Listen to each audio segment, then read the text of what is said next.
Hello and welcome to my channel learn with इस lecture में हम बात करेंगे अकाउंटिंग इक्वेशन की। अकाउंटिंग इक्वेशन सबसे इंपॉर्टेंट चैप्टर माना जाता है। क्योंकि इस चैप्टर के बाद से हमारा जितना भी प्रैक्टिकल क्वेश्चंस हैं या प्रैक्टिकल जो है हमारा अकाउंट्स में शुरू हो जाता है। और इस चैप्टर में और इस चैप्टर के आगे आने वाले चैप्टर में जितने भी है उन सब में जितने भी हमने कॉन्सेप्ट या थ्योरी अभी तक भी जितना हमने थ्योरी पोर्शन पढ़ रखा है वो सब इनमें यूज होता है। अब पढ़ते हैं हम अकाउंटिंग इक्वेशन की डेफिनेशन को। तो डेफिनेशन के लिए कहता है कि इसका मीनिंग क्या है। हम जो है अकाउंटिंग इक्वेशन को बैलेंस शीट इक्वेशन भी कहते हैं। और हम इसलिए ऐसा कहते हैं क्योंकि बैलेंस शीट अगर आप देखोगे तो यहाँ पे असेट्स का एक कॉलम है, लाइबिलिटी का एक कॉलम है, और कहते हैं लाइबिलिटी में कैपिटल और लाइबिलिटीज अलग अलग दिखाते हैं। उसी तरीके से जब हम अकाउंटिंग इक्वेशन करते हैं तो हम उसे बैलेंस शीट इक्वेशन इसलिए बोलते हैं क्योंकि ये जो अकाउंटिंग इक्वेशन है ये कुछ नहीं है बल्कि बैलेंस शीट को ही मैथमेटिकल रिप्रेजेंटेशन देता है। जितना भी हम बैलेंस शीट में लिखेंगे उसी को मैथमेटिकल एक इक्वेशन में फॉर्म कर देता है। बैलेंस शीट इक्वेशन कहता है it means all assets of businesses are always equal to the sum total of liability and capital. ये कहता है जितना भी असेट्स है ये जो है इक्वल होंगे कैपिटल और लाइबिलिटी के टोटल से। मतलब जैसे यहाँ देख सकते हैं कि असेट्स का टोटल कितना है 1 लाख रुपए, वहीं कैपिटल और लाइबिलिटी को मिला के कितना होता है 1 लाख रुपए। तो यहाँ पे साफ समझ में आ रहा है कि असेट्स इज इक्वल्स टू है लाइबिलिटी प्लस कैपिटल। यही चीज ये इक्वेशन भी हमें बोलती है कि A is equals to L plus C. हम इस इक्वेशन को दूसरे तरीके से भी देख सकते हैं कि असेट्स में से अगर हम लाइबिलिटीज को घटा दे तो हमें क्या मिलेगा, कैपिटल मिलेगा। यहाँ पीछे देखो, असेट्स में से अगर हम लाइबिलिटीज घटा दे तो हमें कैपिटल मिल जाएगी। उसी तरीके से अगर हम असेट्स में से कैपिटल को हटा दे तो हमें लाइबिलिटीज मिल जाएंगी। वही चीज हमने आगे पढ़ी है, यहाँ पे मैंने वो सॉल्व करके भी दिखाया है। सिंपल कुछ नहीं बोलता है। अकाउंटिंग इक्वेशन रिपोर्ट करने का एक तरीका है असेट्स, लाइबिलिटी और कैपिटल को। ये हमने A is equals to L plus C dual aspect concept में भी पढ़ा था, जिसको मैंने कहा था कि हम आगे भी इसको कंटिन्यू करेंगे। तो assets is equals to liability क्या है, A is equals to liability plus capital. इसके ऊपर हमें क्वेश्चन देखते हैं, शायद क्वेश्चन से ज्यादा अच्छे से समझ आएगा। क्वेश्चन कहता है show the accounting equation on the basis of following transaction and prepare balance sheet on the basis of last new equation. क्या कह रहा है, कुछ समझ नहीं आ रहा, धीरे धीरे पढ़ते हैं। पहली ट्रांजैक्शन क्या है, पहला कहता है मुकेश ने बिजनेस स्टार्ट किया है 80,000 रुपए से। ठीक है यार, मुकेश ने बिजनेस स्टार्ट किया 80,000 रुपए से, ओके फाइन। दूसरा है, अब मुकेश ने बिजनेस स्टार्ट किया है तो आप मुझे बता सकते हो कि क्या क्या चीजें हुई होंगी या क्या क्या एक्चुअल वो है, क्या बोलते हैं, आपका क्या इफेक्ट पड़ेगा। पहली चीज होगी आपका कैश जो है वो बढ़ जाएगा। ऑब्वियस सी बात है, कैश बढ़ जाएगा, कोई गलती तो नहीं कर रही हूँ। दूसरा, जो कैश ओनर बिजनेस को देता है उसको हम एक और नाम से जानते हैं, दैट इज कैपिटल, और कैपिटल भी बढ़ जाएगी। मतलब इसके हर चीज के दो एस्पेक्ट होते हैं, हर चीज का दो चीज निकलेंगी, हर ट्रांजैक्शन में से दो बातें होंगी। पहली बात है कि आपने कैश दिया है तो बिजनेस में कैश आया होगा डेफिनेटली, और जो ओनर बिजनेस में कैश लगाता है उसको कैपिटल बोला जाता है, इसलिए आपके कैश के साथ साथ आपकी कैपिटल भी बढ़ेगी। इसके बाद दूसरा है परचेज गुड्स फ्रॉम कैश। अगर आपने गुड्स खरीदे हैं कैश में तब आप क्या बोलोगे कि आपका जो कैश है वो हो गया है कम। और गुड्स जो है वो किस कैटेगरी के अंदर आते हैं, वो आते हैं स्टॉक कैटेगरी के अंदर, तो हम बोलेंगे कि हमारा स्टॉक बढ़ गया है। अभी मैं सिर्फ इफेक्ट बता रही हूं कि एक एक ट्रांजैक्शन का क्या क्या इफेक्ट पड़ेगा। अब इस ट्रांजैक्शन को हम अकाउंटिंग इक्वेशन में कैसे लिखेंगे उसके बारे में भी पढ़ेंगे। पहले हम इफेक्ट तो जान ले कि हर ट्रांजैक्शन के दो इफेक्ट कैसे पड़ रहे हैं और उसको कैसे ट्रीट करते हैं। तीसरी ट्रांजैक्शन बोलती है कि आपने गुड्स खरीदे हैं, किसने, क्रेडिट में। क्रेडिट मतलब क्या हो गया, आपने उधार में खरीदे हैं, आपने कुछ परचेज किए हैं बट आपने उधार में किए हैं। पहली चीज, अगर मैं पहला इफेक्ट बोलूं तो परचेज गुड्स किए हैं तो स्टॉक फिर बढ़ जाएगा, लेकिन क्या आपने कैश पेमेंट की है, नहीं, आपने कोई भी कैश पेमेंट नहीं की। हमने एक चीज पढ़ी थी, क्रेडिटर्स नाम का वर्ड पढ़ा था, वो होते हैं जिनसे हम सामान उधार खरीदते हैं। क्या हमने उधार सामान खरीदा है तो क्या हम नहीं बोल सकते हैं कि क्रेडिटर जो है वो बढ़ जाएंगे अगर हम ऐसा करते हैं? तो ऐसा हम कह सकते हैं कि हमारे क्रेडिटर बढ़ जाएंगे अगर हम उधार सामान खरीदते हैं तो।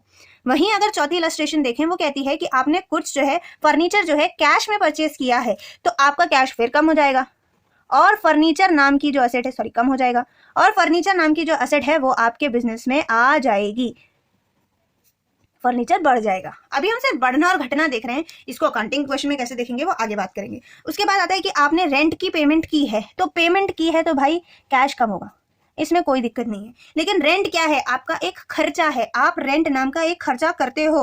रेंट एक खर्चा है, रेंट क्या है, रेंट एक एक्सपेंस है, और जो भी एक्सपेंसेस होते हैं वो आपकी कैपिटल को कम करते हैं। क्यों? उसकी वजह से आपका प्रॉफिट कम होता है। मान लो आप 10 रुपये कमा रहे थे, ठीक है, आपने 3 रुपये का रेंट दिया, तो आपने अल्टीमेटली कितना कमाया? 7 रुपये कमाया ना। तो एक्सपेंस से क्या होता है, आपकी जो कैपिटल होती है, आपका जो प्रॉफिट होता है वो घटता है।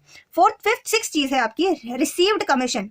रिसीव करने से साफ पता चलता है हमने कुछ कमाया है, तो कैश आया होगा। और कमीशन क्या है? कमीशन है आपका इनकम है, रेवेन्यू है। कमीशन क्या है? आपका रेवेन्यू है, इनकम है। और कमीशन जो रेवेन्यू है वो कैपिटल को बढ़ाएगा, इसलिए हम उसको कैपिटल को रेवेन्यू से बढ़ा देते हैं। फिर आता है कि आपने कैपिटल पर मतलब आपने जो है कैश पर्सनल यूज के लिए निकाल दिया, तो हम क्या बोलेंगे? कैश कम हो गया बिजनेस का, क्योंकि आपने बिजनेस में से ड्रॉ कर लिया है। दूसरी चीज ये, कैश अगर पर्सनल यूज के लिए निकाला जाए तो उसको हम ड्रॉइंग्स कहते हैं, कि हम पहले पढ़ चुके हैं। कोई भी गुड्स या कैश अगर हम पर्सनल यूज के लिए निकालते हैं तो उसको हम ड्रॉइंग्स कहते हैं। और ड्रॉइंग्स का इफेक्ट क्या पड़ता था कि ड्रॉइंग्स कैपिटल को डिक्रीज कर देती है। तो हम यहाँ पे मान लेते हैं डिक्रीज कर दिया है। फिर कहता है सोल्ड गुड्स ऑन क्रेडिट। आपने गुड्स जो हैं क्रेडिट बेसिस पे बेचे हैं और आपने गुड्स बेचे हैं 40,000 के। तो इसका इफेक्ट हम देते हैं कि आपके बिजनेस में कैश आएगा क्या? नहीं आएगा। क्यों नहीं आएगा? क्योंकि क्रेडिट है ना भाई। कैश लिखा होता तो दे देते ना, क्रेडिट है। तो क्रेडिट है तो सबसे पहले आपका स्टॉक कम हो गया होगा। हाँ, स्टॉक कम हो गया आपका क्रेडिट सामान अगर हम किसी को बेचते हैं, अगर हम खरीदते थे तो क्रेडिटर हो रहे थे, तो अगर हम बेचेंगे तो क्या होंगे? डेटर होंगे। तो डेटर नाम की एसेट बढ़ जाएगी, डेटर नाम की एसेट बढ़ जाएगी। लास्ट बोलते हैं कि आपने क्रेडिटर को पेमेंट कर दी है, पेमेंट की है तो कैश कम हो जाएगा, और क्रेडिटर को की है तो क्रेडिटर भी कम हो जाएगा। ये तो हमने अभी इफेक्ट पढ़ा कि हर ट्रांजैक्शन के क्या क्या दो इफेक्ट पड़ सकते हैं। कोई चीज बढ़ेगी, कोई चीज घटेगी, हो सकता है दोनों चीज बढ़े। अब कैश क्या है पहली ट्रांजैक्शन पे। अब हम चलते हैं अकाउंटिंग इक्वेशन की तरफ कि अकाउंटिंग इक्वेशन हमें क्या कहती है, कि हमें कैसी चीजें सॉल्व करनी है। तो ये है, मैंने अकाउंटिंग इक्वेशन का कुछ फॉर्मेट बना रखा है ताकि काम थोड़ा जल्दी हो जाए। तो हम सबसे पहले अकाउंटिंग इक्वेशन लिखते हैं कुछ इस तरीके से, उसके बाद हम सीरियल नंबर डालते हैं, पर्टिकुलर्स में हम ट्रांजेक्शन लिखते हैं, उसके बाद असेट्स और लाइबिलिटी लिखते हैं। मैंने ये ऊपर इसलिए लिखा हुआ है क्योंकि मुझे पता है कि क्या क्या आएगा। पहली ट्रांजैक्शन क्या कह रही थी? मुकेश ने बिजनेस स्टार्ट किया 80,000 रुपए से। मुकेश ने बिजनेस स्टार्ट किया, क्या इफेक्ट हो रहा था? कैश बढ़ रहा था और कैपिटल बढ़ रही थी। कितने से? 80 थे। तो हम कैश में करेंगे 80,000 ऐड, प्लस 0 कर दो क्योंकि अभी स्टॉक और फर्नीचर और डेटर कुछ है नहीं, क्रेडिटर भी कुछ नहीं, और कैपिटल में कितना? 80,000। तो हमारी न्यू इक्वेशन क्या बनेगी? अगर हम बोले हमारी न्यू इक्वेशन क्या है, न्यू इक्वेशन है 80,000 इज इक्वल्स टू 80,000। दूसरी क्वेश्चन कहती है कि आपने गुड्स परचेज किए हैं 28,000 के। तो क्या हो रहा था? कैश कम हो रहा था और स्टॉक बढ़ रहा था। तो हम कैश को माइनस करेंगे 28,000 से और स्टॉक में प्लस कर देंगे 28,000। बाकी सब एज इट इज रहेगा। अब न्यू इक्वेशन क्या बनेगी? अगर 80,000 में से 28 माइनस होता है तो that will be around 52,000 plus 28,000, और आप देखोगे ये तब भी 80,000 के बराबर ही होगा। दिख रहा है आपको? थर्ड पे चलते हैं। थर्ड कहती है कि आपने क्रेडिट में गुड्स परचेज किए हैं। तो जब आप क्रेडिट में गुड्स परचेज कर रहे थे, दो चीजें हो रही थी, एक आपका स्टॉक बढ़ रहा था और एक क्रेडिटर बढ़ रहे थे। ईजी करने के लिए मैंने पहले आपको ये चीज समझा दी थी। अगर मैं भी साथ के साथ समझाती तो शायद थोड़ी और दिक्कत हो जाती, बट इसलिए ईजी करने के लिए मैंने उस वक्त ये पहले समझा दिया। गुड्स परचेज किए क्रेडिट पे, तो आपका स्टॉक बढ़ रहा है कितने से? 20,000 से, तो ऐड कर दो 20,000। और क्या हो रहा है? आपके क्रेडिटर बढ़ रहे हैं, क्रेडिटर बढ़ रहे हैं 20,000 से। तो अब नई इक्वेशन क्या बनती है? 52,000 आपके पास कैश के हैं, प्लस 48,000 आपके किसके हैं? स्टॉक के हैं। 20,000 के आपके पास क्रेडिटर है और 80,000 के आपके पास कैपिटल है। ध्यान से टोटल करके देख लो तो 52 प्लस 48 इज इक्वल्स टू होता है आपका 1 लाख रुपीज, और ये भी होता है आपका 1 लाख रुपीज। तो दोनों इक्वल चल रहे हैं। अभी तक हमने कोई भी गलती नहीं की है, अभी तक हमें ये समझ में आता है। आपने फर्नीचर परचेज किया है कैश में, इसका इफेक्ट क्या हो रहा था? कैश कम हो रहा था और फर्नीचर बढ़ रहा था। तो हम यहाँ पे से कैश में से माइनस कर देते हैं 6,000 रुपये, और यहाँ फर्नीचर में ऐड कर देते हैं 6,000 रुपये। अब हमारी नई इक्वेशन क्या बनेगी? अब हमारी नई इक्वेशन बनेगी 52 minus 6, that will be around 46,000 plus 48,000 plus 6,000। आप बोलोगे अभी भी जो है ना इक्वल नहीं आ रहा होगा, देख लो ये 1 लाख है, 48 plus 46 that is 94,000, 94 plus 6 1 lakh rupees. अभी भी ये दोनों इक्वल चल रहे हैं। नेक्स्ट पढ़ते हैं, रेंट पे किया है आपने 2,000 रुपीज का। तो क्या क्या इफेक्ट हो रहा था? कैश कम हो रहा था, कैपिटल भी कम हो रही थी। तो कैश कम कर दो लेस 2,000 रुपीज, कैपिटल कम कर दो लेस 2,000 रुपीज। अब ये होगा 44,000, ये आपकी नई इक्वेशन बनेगी। 44,000 plus 48,000 plus 6,000 plus 0 is equals to 20,000 plus 78,000। अभी भी इक्वल है, अभी भी 98 और 98 है। टोटल करके देख लो चाहे तो। आपको कमीशन रिसीव हुआ है, कमीशन रिसीव होने पे क्या एंट्री हो रही थी, क्या क्या इफेक्ट पड़ रहे थे, कैश बढ़ रहा था और कैपिटल भी बढ़ रही थी। ये इफेक्ट हम यहाँ देंगे। हम ऐड करेंगे 500 रुपये कैश में और 500 रुपये ही ऐड कर देंगे हम हमारे कैपिटल में। अब नई इक्वेशन बनेगी 44,500 प्लस 48,000 प्लस 6,000 प्लस 0 20,000 प्लस 78,500। ठीक है, इसके बाद हम भरेंगे प्राइवेट यूज़ के लिए। तो प्राइवेट यूज़ के लिए हमने क्या बोला था कि प्राइवेट यूज़ से हमारा कैश भी कम होगा और कैपिटल भी कम हो गया। हमने प्राइवेट यूज़ किया कितना है, 3,000 रुपये, तो हम 3,000 लिखेंगे। 3,000 यहाँ लेस हो गया और 3,000 यहाँ लेस हो गया। अब हमारी नई इक्वेशन क्या बनेगी, अब हमारी न्यू इक्वेशन बनेगी कुछ ये 44 में से 3 गया, that would be 41,500 plus 48,000 plus 6,000 plus 0 is equals to 20,000 plus 75,500। इसके बाद जो है ये सबसे इंपॉर्टेंट है, ये थोड़ा सा ट्रिकी है, मैंने यहाँ पे भी आधा ही समझा है, बट एक इसका एस्पेक्ट अभी हम यहाँ पे समझेंगे। कहता है कि आपने गुड्स बेचे हैं, क्रेडिट पे बेचे हैं, डेटर को भेजे हैं, इसने यहाँ पे जो कॉस्ट प्राइस लिया है ना, ये कॉस्ट प्राइस हमें हेल्प करेगा। कॉस्ट से क्या होता है, स्टॉक जो है वो कॉस्ट में कम होता है। तो स्टॉक है 30,000 रुपये का, तो हम बोलेंगे जो हमारा स्टॉक है वो 30,000 से कम होगा, तो हम स्टॉक को 30,000 से कम कर देंगे। हम बोलेंगे हमारे जो डेटर हैं वो 40,000 से बढ़ेंगे क्योंकि हमने उनको सेल 40,000 का किया है।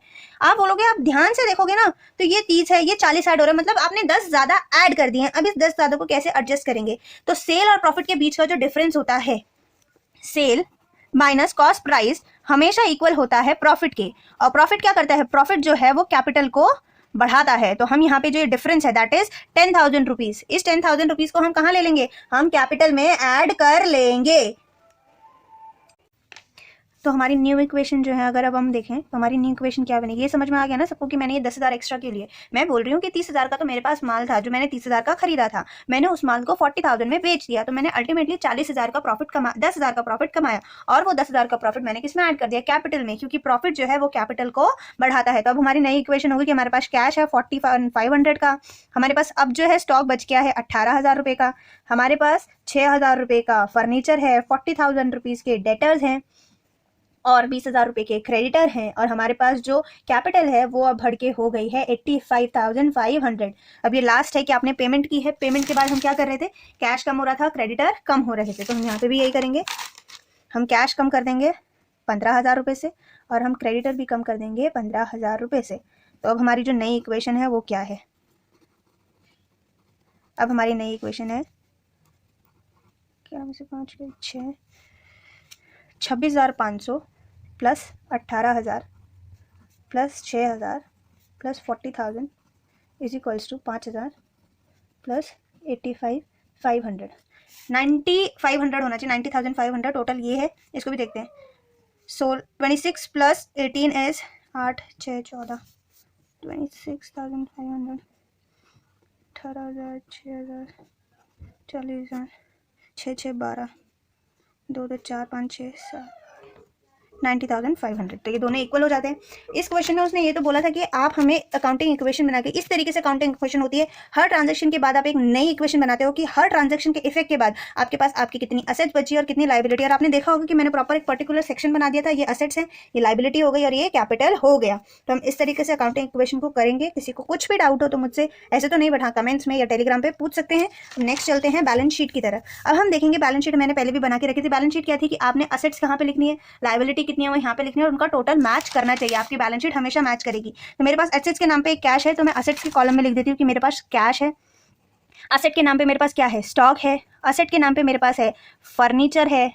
असेट के नाम पे मेरे पास है डेटर्स हैं।